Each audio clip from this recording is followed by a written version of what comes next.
이사야 15장입니다.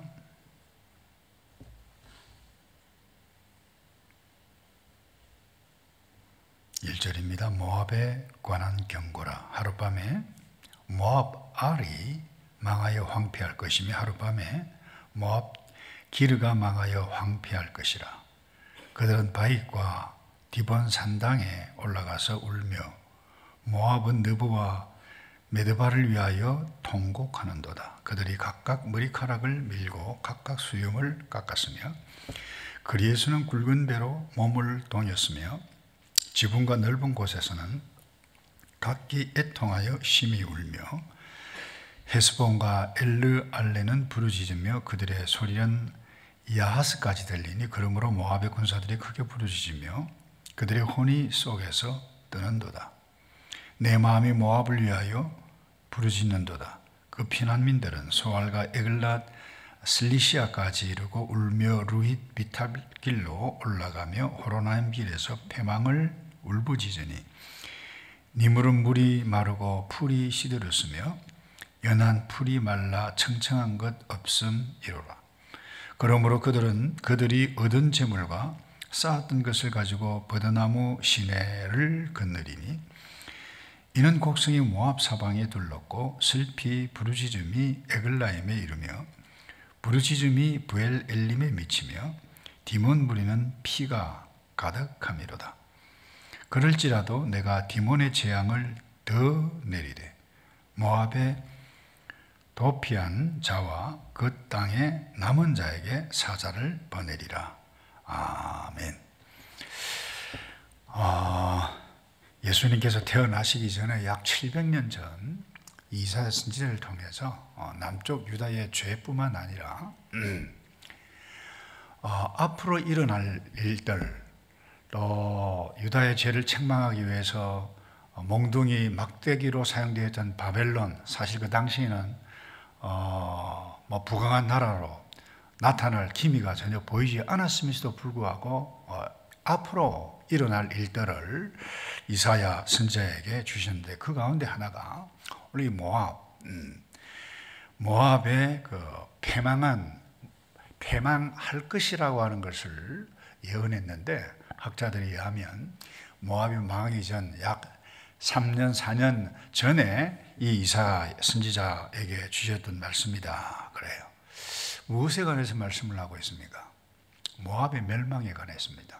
하나님의 백성이 아닙니다. 남쪽 유다가 아닙니다. 또 우리가 14장 어제 본문인가요? 보시면 바벨론 망할 것이다, 아수르 망할 것이다, 또 블레셋 망할 것이다. 어떻게 보면 그 유다 자기 백성이 아닌데도 불구하고 주변의 민족들 무엇을 말씀해 가고 있습니까? 하나님은 교회 안의 하나님이 아니라는 거예요.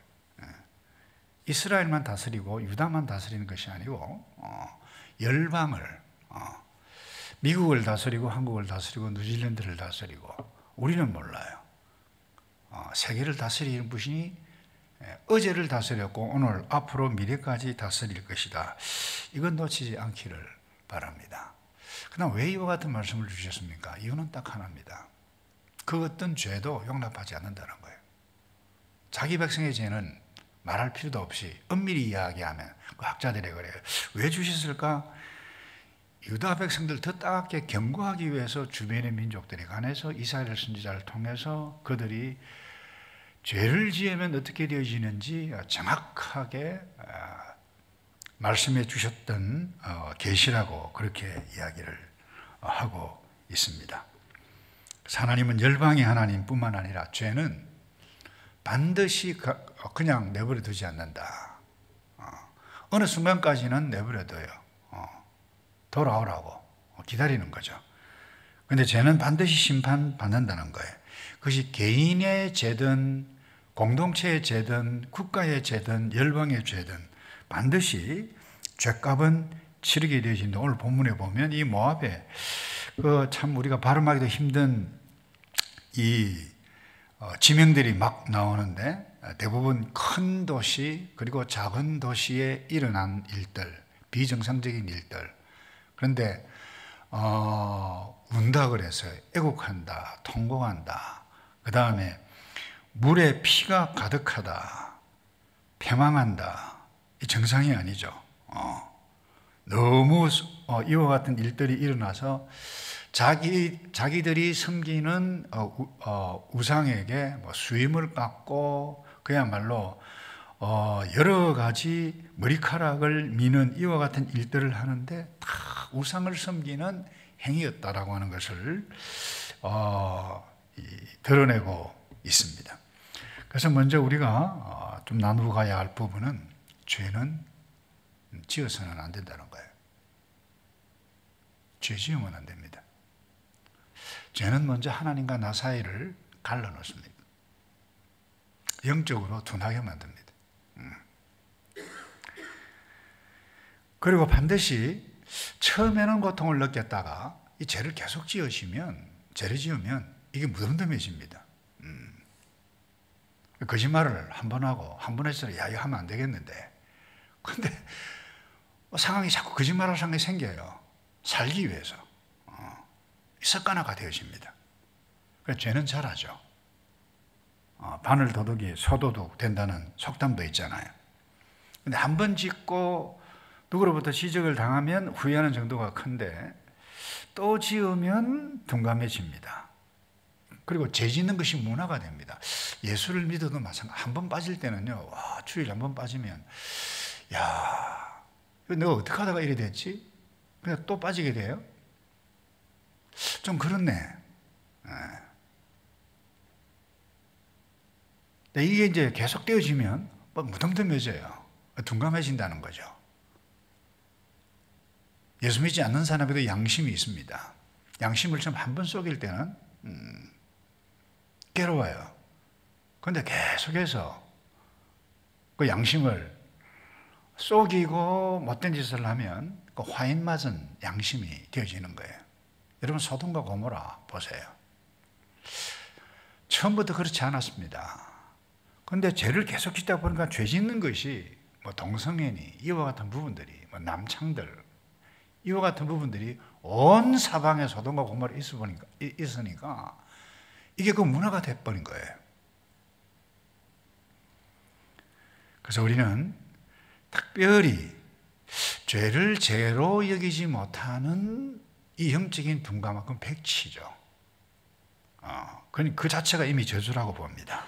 그래서 오늘 아침에 먼저 우리 다른 사람의 죄, 사회의 죄, 나라의 죄, 정치 지도자의 죄, 다른 사람들의 죄에 대해서 참 보고 말세다 이렇게 말을 하기는 쉬울 수 있는데 정작 나 자신의 죄에 대해서는 둔감해 갈 수가 있습니다. 남을 미워하는 사람도 있습니다. 모함하는 사람도 있어요. 그게 계속하다 보면 그게 합리화가 되어져요.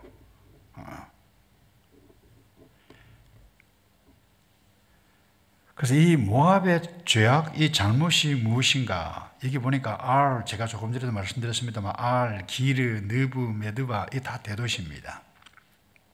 엘레, 알레 이 모든 도시 언급하면서 각각 머리카락을 밀고 수염을 깎았다 그랬는데 이 모압은 이 그모스 신을 섬겼는데 그 섬기는 행위 가운데 수염을 깎고 머리카락을 깎았다 이 말이 아니고 제사의 일종이었다는 거예요.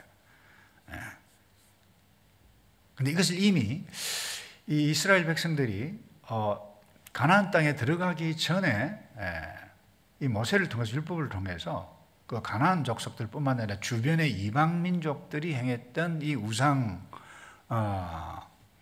섬길 때 어떤 행위들을 행해가는가 미리 다 이야기해 말씀해 가고 있는 거 보게 됩니다. 레위기 19장 27절에 보면 그 머리카락을 둥글게 깎지 말고 수염끝을 손상하지 말며 이 왜 이와 같은 것들을 구체적으로 말씀해 가셨는가? 그 학자들이 하면 당시 이 이방인들이 우상 섬길 때에 행해가는 그 예배의 행위 가운데 하나의 제사 드리는 행위 가운데 하나였다는 거예요.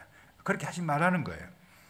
굵은 배로 몸을 동였다. 지붕과 넓은 곳에서 각기 애통하며 울며. 객관적으로 보면 굉장히 열심입니다. 처절하게 부르짖고 살려달라고 그러는데 망하고 있다는 거예요. 죄를 지으면 그렇다는 거예요. 그래서 오늘 먼저 하나님은 열방의 하나님, 우주를 다스리고 나를 다스리고 미래를 다스리를 그 하나님 앞에 내가 하나님께 속한 사람으로서 내가 죄를 지어서는 안 되겠다. 오늘 아침에 내가 혹시 나 자신도 인식하지 못하고 있는 죄를 짓는데도 덤덤한가, 그 살펴보면서 하나님 앞에 자기를 돌아보는 시간을 가졌으면 좋겠습니다. 이제 마무리를 하겠는데요. 결국 왜 이 모압에 대한 경고의 말씀을 이사야를 통해서 어제 자기 백성들에게 주셨고 오늘 우리에게 주시는가? 다른 것 없어요. 결국 자기 백성의 회개를 촉구하기 위한 것이었습니다. 근데 이들은 망했습니다. 왜 망했죠? 다른 것 없어요. 하나님 섬기지 않고 죄를 지었기 때문에. 그래서 우상 섬기면 어떻게 된자? 너희들 보아라. 그 모압을 통해서 경고해 가고 있는 것 볼 수 있습니다. 알다시피 이 모압 족속의 기원 무엇입니까? 이 소돔과 고모라의 멸망을 피해 도망간 이 아브라함의 조카 롯이 첫째 딸과 함께 동침해서 낳은 아들이 모압이었어요. 왜 이들이 우상을 섬기고 이와 같은 일들이 결국에는 이렇게 망하게 되어지는가? 다른 것 없어요. 어제 쭉 역사적으로 살펴보면 이 딸들이, 롯의 딸들이 보고 행했던 것, 그 자연스럽게 행하게 되어져서 민족이 되어졌지만 결국 끊임없이 역사가 계속 제가 거기에 달했을 때에 멸망하게 되어진다라고 하는 부분. 왜 우상을 섬기고 욕심을 부립니까? 다른 것 없습니다. 결국 우리의 정욕과 욕망, 이것이 나의 유익과 결탁이 딱 되어질 때, 죄송한데 목사, 장로, 권사, 예수를 믿어도 그런 죄의 유혹에 빠지게 되어지면 죄를 범하게 됩니다. 그 죄는 반드시 드러납니다. 다시 말씀드립니다. 둘만 알았던 죄인데 반드시 드러난다니까요. 나와 하나님만 아는 것 같다고 착각하고 있는데 언제든 드러날 수 있다라고 하는 것을 놓치지 말아야만 합니다. 우리는 특별히 세상이 왜 이랬는가라고 말해갈 수 있는데,